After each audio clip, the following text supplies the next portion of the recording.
This video poster presents a book about Australasian tektites. It contains 42 chapters, as well as a dictionary and a reference list. After watching each video poster, you can download relevant chapters for detailed readings, using the link in the description below. The high and low terraces creation, on the Khorat Plateau, has been ascribed to different processes. The high terraces as river terraces deposited by a large river and probably later elevated to their present level. The low terraces as fluvial deposits formed by the Chi and Mun rivers, and the Yasothon soil as aeolian, loess-like, in origin, or even created by termite bioturbation.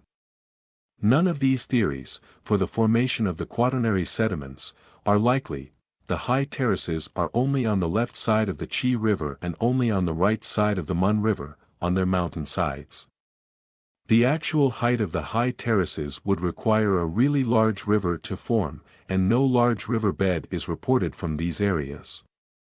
An alternative catastrophic creation cycle is proposed here, based on the terrace compositions and geomorphological structures in the area, illustrated by profiles, 3D elevation models, and animations.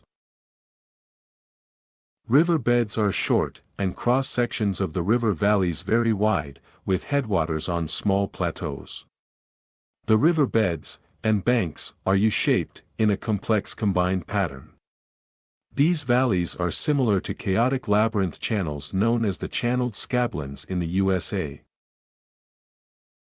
Based on the chaotic sediment layers in the high and low terraces, and the inclusion of tektites and very fine quartz grains, in the 0.02 to 0.002 mm sediment grain size, it is suggested that these structures, U-shaped valleys, high terraces and the chaotic unit A of the lower terraces, were created by a celestial impact.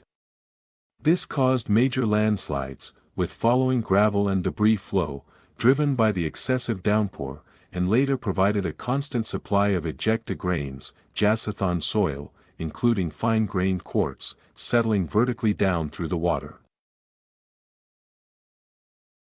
The end result was tremendous turbulent flash flows, with a front lobe of mixed debris creating the low terraces, followed by a mud flow containing even large boulders, fanning out and creating the high terraces.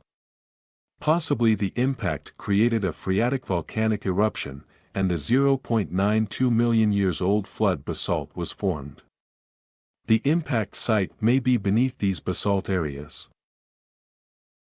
This can also explain why wide valleys start up to 70 meters high in the air, as landslides removed material behind and then flushed to create the terraces.